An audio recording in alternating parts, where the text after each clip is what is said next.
Hello, I hope your family and friends are well. So this is a song that's in our set list. I'm in an 80s band and it's a U2 song called With or Without You. We played this in a practice last night and it sounded really good. Playing this over the original song, the U2 song, it fits absolutely perfectly. So like I said, you've heard two audio examples. The first audio example is the swell and I'm using the auto swell effect. And the second one is just a normal clean, really nice. It's not like what the Edge would use. The Edge uses a little bit of grit, a little bit of distortion. But I tried that and through the mix playing live for the practice, it doesn't work. So the cleaner for me, the better it sounded. It cut through the drums, the bass and the vocals and everything. So it worked really well. So I thought what I would do is I'd share this patch with you. So first of all, look at the first effect. Also, I must admit as well, this comes with two scenes. So the first effect is the auto swell. Settings reduced for the auto swell. There are other differences you can use for the auto swell, for example, but I just used slow. You've got the others obviously, but this one works really well. I mean the delays as well, it works great. Volume pedal, just normal expression. You can see that's going to move up and down and move my hand on the pedal. Here you go. Just like that. Drop tune. We had to drop the song as well, but even if you don't use drop tune, you can still play along with the original record anywhere. It still sounded good actually, even with the drop tune. Quite a good effect actually. Power EQ. Bit of playing about with this, but I got it about right. Actually, it sounds really good. So we kept it in. Next effect is the tube screamer. Yeah, the settings I've used the tube screamer. Now I went with this amp head because it actually is really good for cleans. I think it's a lot better than a Soldano and it's probably a little bit better than the Orange. So if you're into the ambient stuff or you just want a clean patch, for example, just stick this in and give it a go. It is really good. I'm blown away how good this is actually, and it sounded great as well through the practice last night. So how we set up, I've got a full mixer, and it's quite an expensive system that the lads have got, and I was just using the FR 108. It's just a monitor speaker, and it just worked. I must admit, the Headrush sounds far more better than the Fender Tone Master through a mixing desk. That's my personal feeling anyway. I'm going to try the Tone Master Pro again to see what the difference is, but this sounded absolutely fantastic with the patches we played last night, or we used last night. So these are settings I've used for this amp head. Impulse response, which is a custom impulse response, which I can't remember where I got it from actually. I think I might have got it a while ago, and this is the third one. I've got about 4 of them, 4 U2 ones. This one sounds the best, and these are settings I've used for the impulse response. Dynamic delay, obviously. And the settings I've used for the dynamic delay.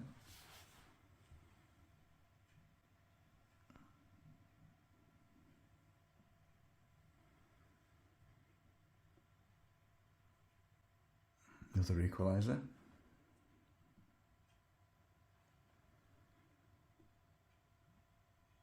A nice chorus.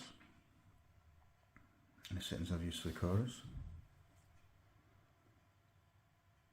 Bass EQ. So I generally use the bass EQ. I've got another one which is so for a typical 80s sound, it's very poppy or glassy sort of sound, and it sounds really good with a Strat. However, I'm using an Ibanez Q54 and that sounds great, so I can get that glass sound from the 54 rather than using the Strat. And with these patches, the Ibanez sounds really good. So you can get that sort of Fender twang as well.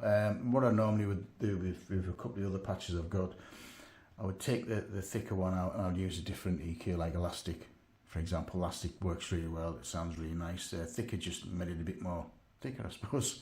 And it worked okay actually, so I stuck with the thicker. There we go, they're the settings I've used. Dynamic delay.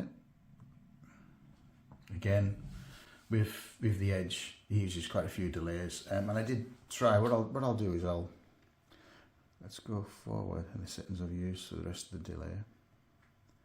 Go back. We've got one more effect, and we'll look at something else. Reverb. A bit of ambience. I mean, this sounded great. I did try a few, and this is the one that just seems to cut it for me, and it gives you that nice beginning when you do the intro. You do the swell, the auto swell. It sounds really nice. That is all to do with timing. It's an easy song to learn to play, but it's a difficult song to master playing live, because it's a song where you're not going at 100%. You have to let the song breathe. And I thought it sounded okay when we played it last night, so I hope we keep it in the set. Now, what I did try different signal chains, and I just went with the original, because for me the original just worked. I'm not using vocals, and I just use the original signal path. What you can actually do though is to get a particular distinctive sound, I would use the middle split, and then either way you could use the two ping pong delays.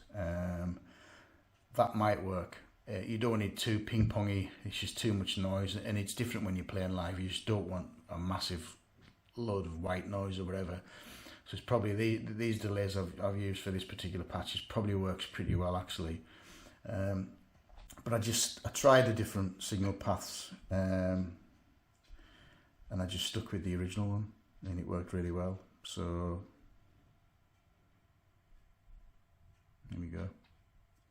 It's the vocal one. Why is it not going back?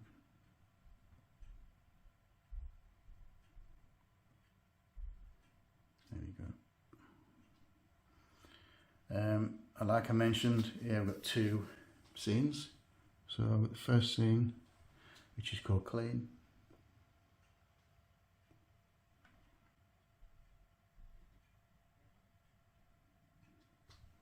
And I've got the second scene, which is called Auto Swell, and the settings I've used for this. So if you're a U2 fan, this will be right down your street. But even if you're not, it's not a bad patch for delays.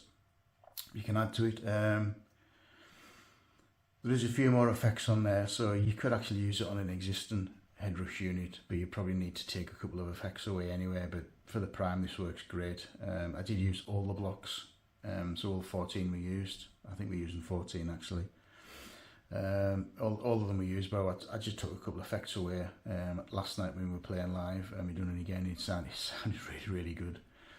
So if you enjoy this, if you like the video, subscribe to the YouTube channel. I'll probably have some more stuff out soon, but I think what I might do is all the songs that we're doing in the 80s set, I'll probably create patches, and I'll create patch videos of what we're doing, because some of the songs we've got are not like what you normally play in an 80s band, but nevertheless, I'll release them, and I'll do some patch videos. And so nearly 500 subscribers, so that's great.